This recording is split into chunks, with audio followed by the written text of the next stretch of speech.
Welcome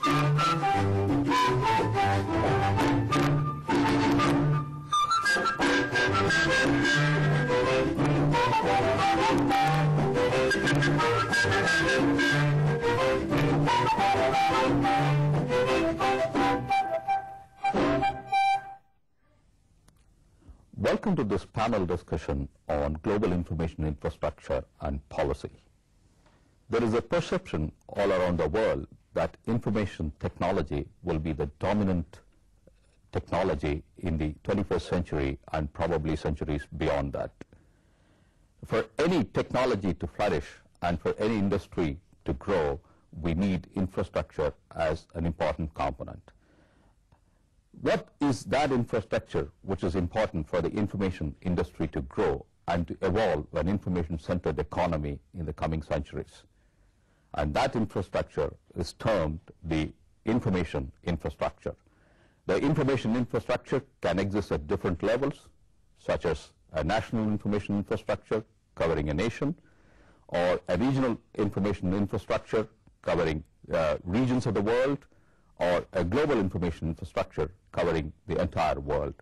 At the moment, we have the perception of the global information infrastructure evolving from national information infrastructure, regional information infrastructure, and leading on to the global information infrastructure. It is not enough that we have the infrastructure, we also need to have an associated policy with the industry as to how do we provide access to the people. Information collection, storage, processing, dissemination, and free distribution, all this assume importance. So we need to have fairly well-defined policies associated with this. So today in this panel discussion, we will be discussing both these topics of information infrastructure and the associated policy. For this purpose, we have three distinguished guests with us today in the studio. Professor Betty Turok from the Rutgers University, the United States, and Professor Satyanarayana from Indira Gandhi National Open University, and Dr. Rath from the Indira Gandhi National Open University. I would first request Professor Betty Turok to tell us about the concepts and basic elements of and also the guiding principles of information infrastructure nationally as well as globally. And before I request Professor Turok to do this, let me tell you a few words about her. Professor Turok is a librarian, library educator, and library advocate, and is the immediate past president of the American Library Association. As you probably know, the American Library Association is one of the largest library associations in the world, having over 68,000 members. Professor Turok has held many leadership positions and management posts across the United States. He is currently a professor in the School of Communication, Information, and Library Studies at the Rutgers University. Professor Turok is a recipient of many awards of this Jesse Shera Award of Outstanding Research in 1989, Distinguished Alumni Award for Rutgers University, and the 1994 New Jersey Library Leadership Award are the important ones. I request Professor Turok to tell our audience about the concept of information infrastructure, the guiding principles, and the elements that constitute the information infrastructure. The global information infrastructure is a network of 45,000 integrated networks. It makes information created anywhere in the globe immediately accessible to others that may be a half a world away, so that were I in India and I created information and wanted to disseminate it, I could do that to people in the United States as easily as to the people of India. The technologies that have made this possible are a convergence of the computer, television, and telecommunications. Where previously we had printed information only if I had the document or the book, or shared the document or the book with another person, would they have similar information to mine. But now that information is available electronically, I can share information over through a series of technologies. First of all, by digitizing it. that is, putting it into the language of the computer. Secondly, I can add pictures and graphics and design to that information via the technology of television. And then I can send that information from one place all around the world via telecommunications technology, fiber optics. All of that is brought together in order to make very rapid, very available connections among information that is disseminated and that is used for living, for learning, for working, just in every possible venue of our lives. A number of questions arise when we think about the global information infrastructure, frequently called the GII for short, but more usually known by the name information superhighway to the people of the world. One of the major questions is, who's going to reap the benefits? Up to this time, the concentration has been on the economics of the global information infrastructure. That is, how can we use this fiber optic cabling, this new medium of information transmission, to make more money, to make the economy grow, to provide new ways of providing stable economies for the nations of the world. Now we can also ask some questions about if it will reap benefits for the people. While we would all agree, I think, that increasing, enhancing the economy of all of our countries and all of our nations is a positive thing, the aspect of information that has been pretty much ignored to this point is, how is it going to benefit the people of the world? There are a number of principles, then, that we look at when we talk about the information superhighway. The first one of which is universal service. Universal service makes electronic information available everywhere.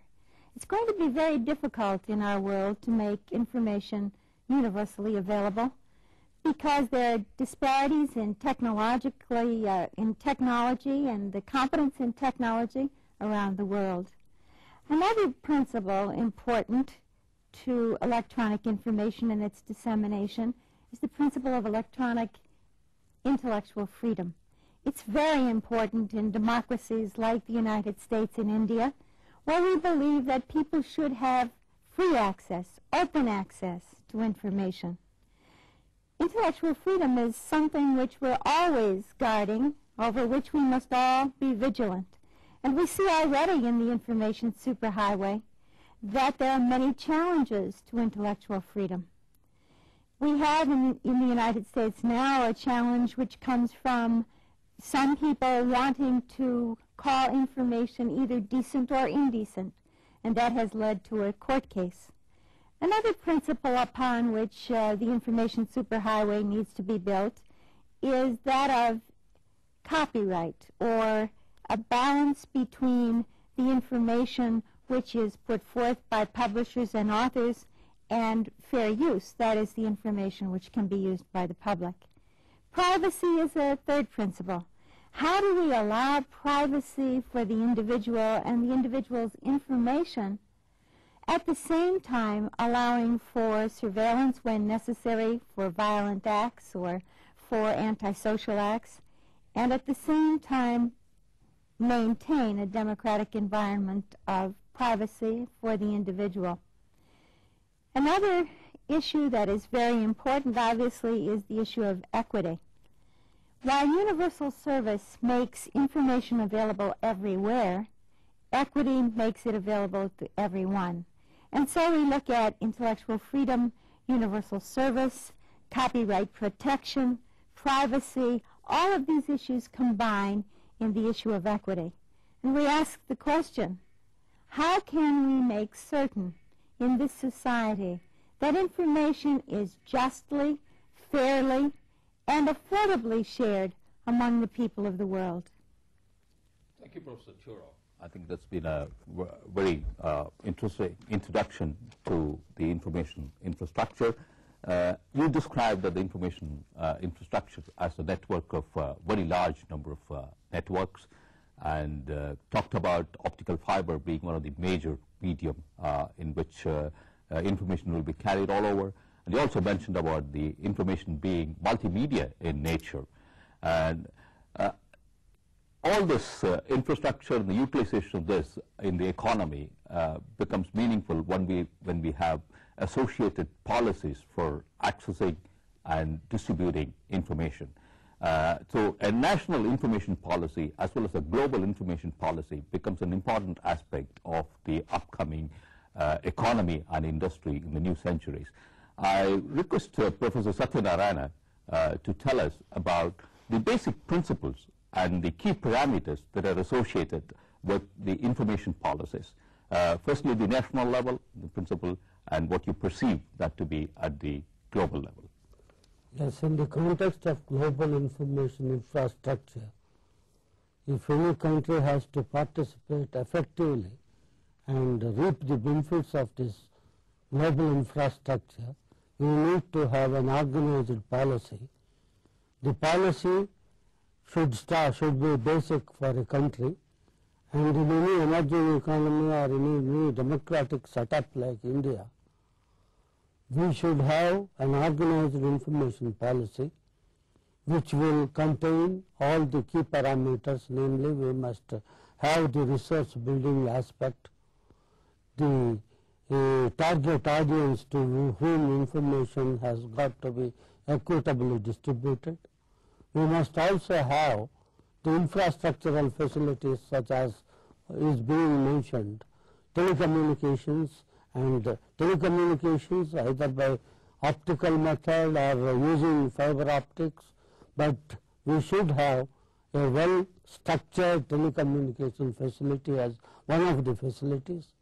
Then the resources that are available in our local setup have got to be organized, and mechanisms have to be established for their free flow throughout the country, and also we must be participants in the global information infrastructure through an effective, efficiently formulated policy which contains telecommunication aspects, then information infrastructure resource aspects, then it contains the training aspects so that certain skills are to be incorporated into the system through policy, so that our people are effectively involved in the dissemination process and in the collection and processing aspects of this information. So they will be in a position to effectively participate at national level, and therefore I feel in any system like in any democratic system, equity or free flow of information, the benefits of free flow of information could be had more effectively if we have a very well designed information policy. Thank you, Professor Satyanarayana, for that nice introduction about the information policy. Much as the way we have policy for education, we talk about education for all, we talk about telecommunications policy. We need to have an information policy in the upcoming years, and that information policy could well be information for all. It can talk about equitable access, and it can talk about the education training that would be required to do this. And this takes us on to the next topic of how do we prepare ourselves for the new information-centered economy that's likely to emerge in the coming century. That would call for reorientation in our education as far as the library and information science is concerned, and a certain amount of retraining for the existing library and information professionals so that they could prepare themselves to meet the challenges that the new information-centered society would pose. So we have Dr. Rath here, who is a faculty member from the IGNOU and has been teaching different courses and has a long experience in librarianship as well, to tell us about his perception of the changes that would be required in the library and information curriculum, as well as the retraining aspects that would be required for the existing library and information professional, and any problem that you might perceive with, from the student's point of view as far as the new society is concerned. Yeah.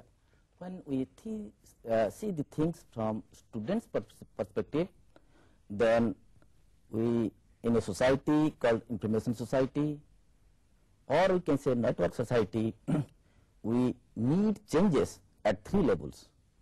One is in restructuring the existing library and information science curricula. If need be, then to have a specialized training programs for the existing library and information professionals, but more so the students of today, in particular in our profession, or if we talk about Indian context, they do not have much exposure to the computerization aspect, computer practice and skills that they need to cope with or to work in a computerized library environment. Therefore, at bachelor's level, at master's level, the restructuring the existing library and information science curricula to make it more technology based, giving much emphasis on developing the skills, especially the computer skills, so that they can adjust with the present day information society, a society which is very much governed by the information and communication technologies. Thank you, Dr. Dutt, for that nice brief about the need to restructure our curriculum and also to prepare ourselves for the upcoming information society. I would now like to address a question to Professor Turok to know how the United States is contributing to the implementation of the information infrastructure, and I would also like you to touch upon the information policy that the United States has at the moment and the would have in the foreseeable future. Professor Turok. Our Vice President Al Gore has been a proponent of the national and global information infrastructures since the beginning of his time in office. He's made it very clear that he wants it to be a tool as much for the people as he does a tool for business. When we think about the global information infrastructure, we are talking about a series of policies which the federal government either has in place in the United States or is being very strongly debated in the Congress even as we meet. First of all, the policy for information in the United States, I think, is equally as distracted, moved around, fragmented as it sounds as though it is in India. We have that in common. There really is no national information infrastructure policy per se. There are pieces of it developing all over the national government. For example, the policy which is being debated now in the Congress is over copyright protection and fair use. That policy came from the Department of Commerce.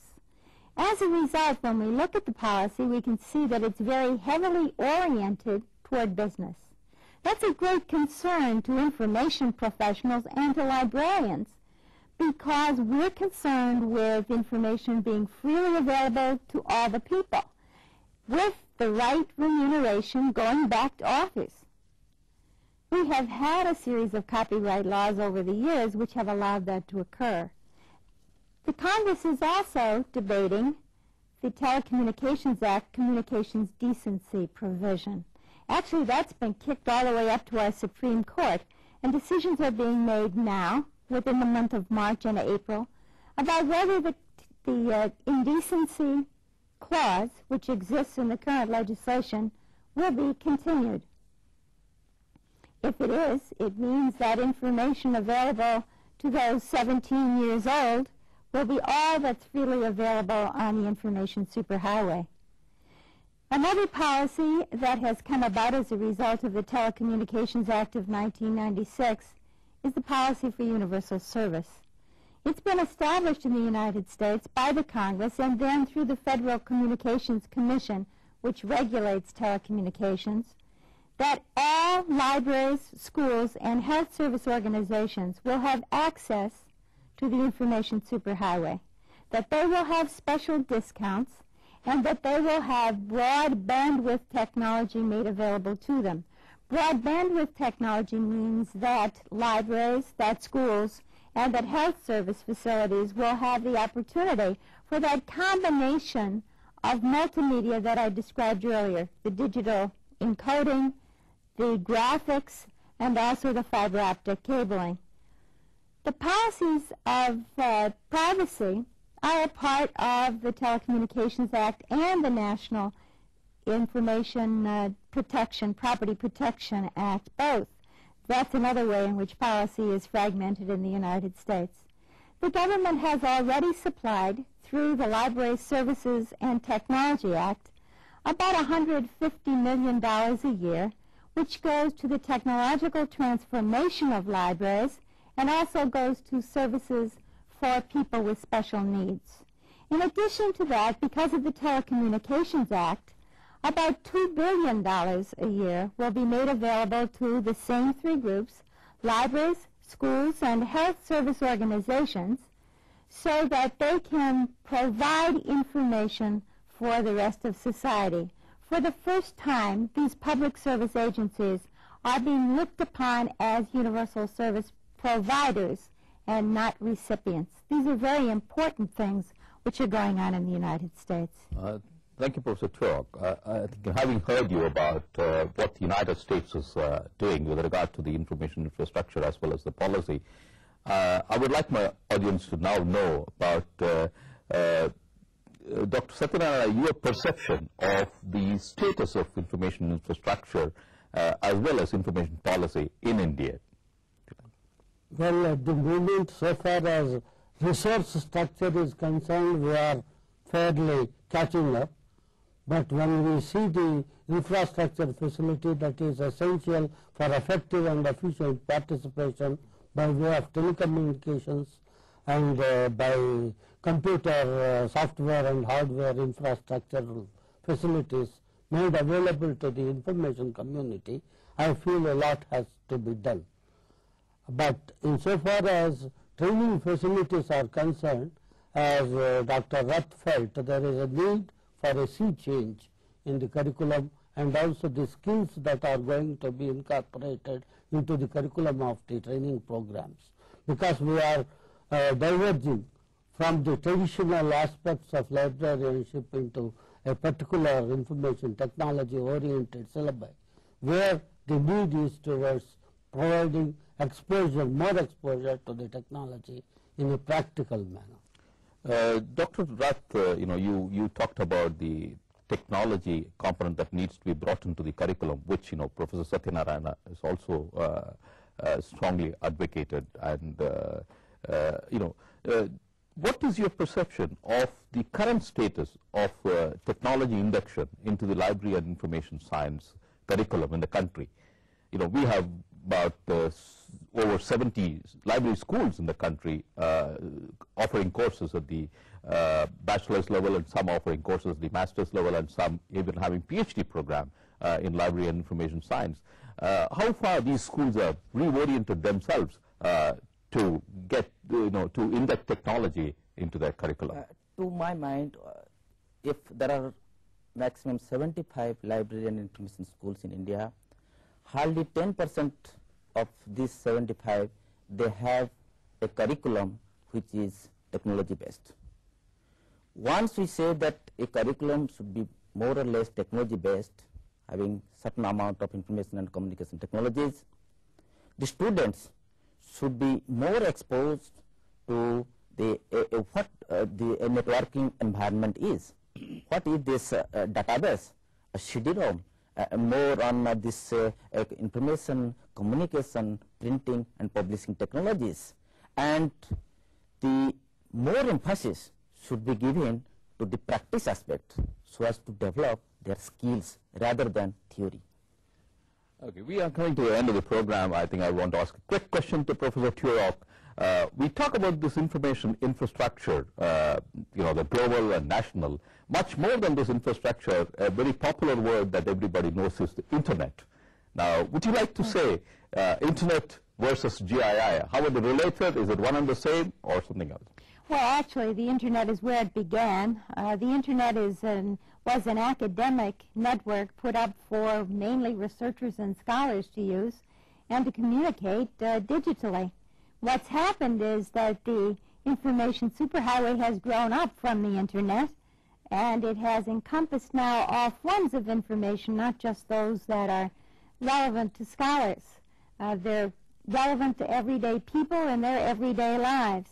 And so we see the Internet as being the precursor to what we know as the global information infrastructure, or the baseline for the global information infrastructure. What will happen is that, I believe what will happen is that the global information infrastructure will become multicultural, because cultures from all around the world will be contributing to it.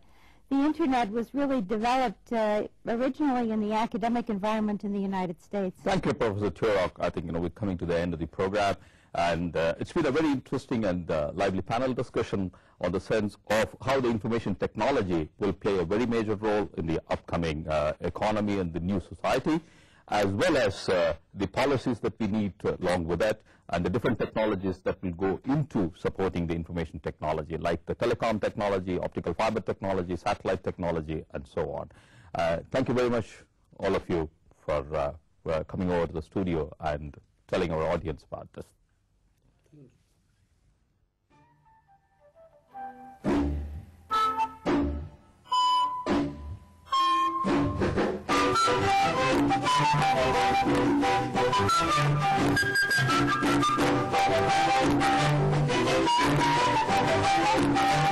you.